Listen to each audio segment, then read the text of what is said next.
Good morning, guys. Today I'm going to do a quick tutorial based on how to pull a quick report on a certain asset and find out who had access to it. That's probably going to be a common report for a lot of people. I had a few questions about that, so I'm just going to make a quick video for you guys to know.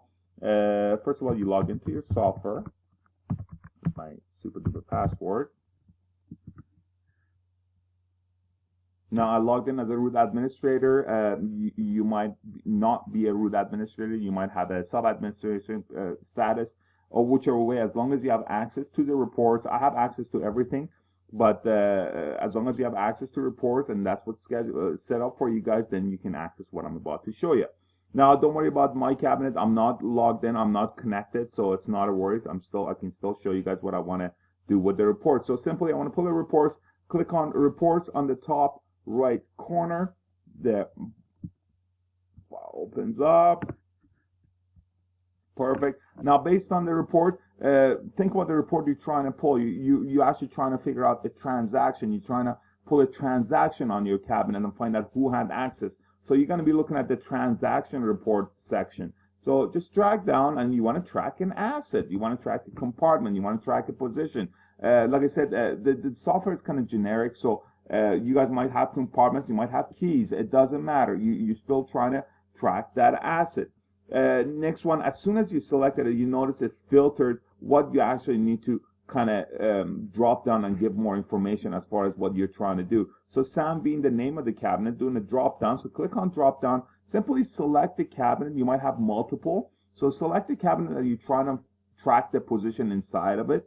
So I'll select this one. That's the one I want to track. Now, as you notice, every time you do that, just a rule of thumb, because I had this happen on the previous older version of the software, and you might have an older version, or might just have a glitch in yours. But either way, make sure track asset is still highlighted. As soon as you select Sam's, the first one, just make sure it's still in blue. Okay, if it's not, just go back into the transaction report and just highlight that for you. So okay, so that's just one rule of thumb for you. So asset being the position that you're looking at. That could be a position, that could be compartment number, or whichever way it is. To us, everything's a position, unless you have it renamed. Like you see, this one I named Ron, or this one I named Master Key, or I can have it named either way. So, but by all fairness, I'm just gonna go into look at that position one, and I want to find out. I want to see people's pins. I can highlight that. Card IDs if I have. Whatever transactions, and highlight that, and I want to also see the date range. So this is the date that I want to actually pull a report under. So I actually want to pull it between March 27, 2016 to April 27, 2016, mean today. I can run this report right now by just clicking run.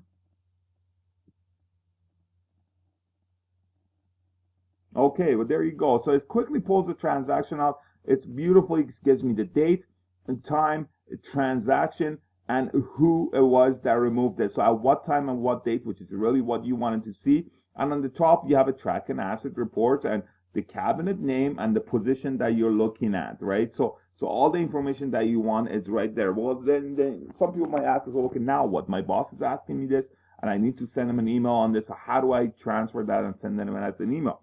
There's a couple of ways you can do that. Number one, if your boss is just a one-time thing that they're requesting, just right-click, go into print, and print this page as a PDF, save it, and then you can use it to kind of email it out to your boss.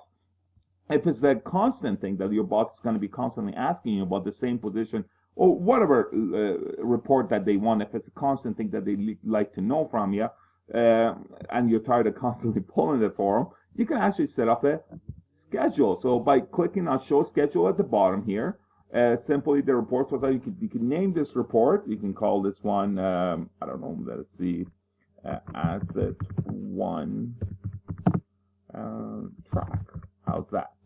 So I call that Asset 1 Track, and your boss wants to see this report every day.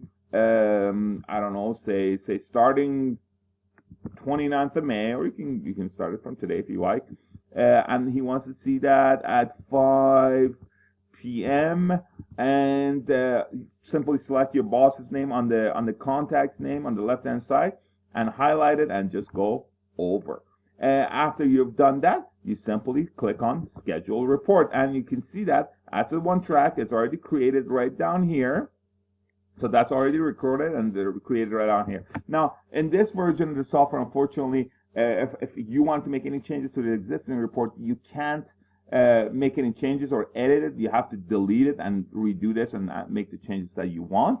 However, in the newer version, I understand, and I talked to tech support as well, they're going to make that change so that you guys are going to have an edit option on the reports, which I know a lot of people are going to be excited about. The other thing that probably you might ask is that how come my boss's name is not in my contact information to send the email to, or as a recipient, or as my contact in there? Well, if your name or a boss's name is not here, that means in their edit page of the personnel, their email doesn't exist in the email one, if you remember from our previous classes. So if it's not there, simply go back to the username and add that person's email address into the email one section and save and come back, and now you will see their name here as a contact list to simply give it the recipients. Anyways, hopefully you guys enjoyed it. Thank you very much. This is all it is for today. Cheers.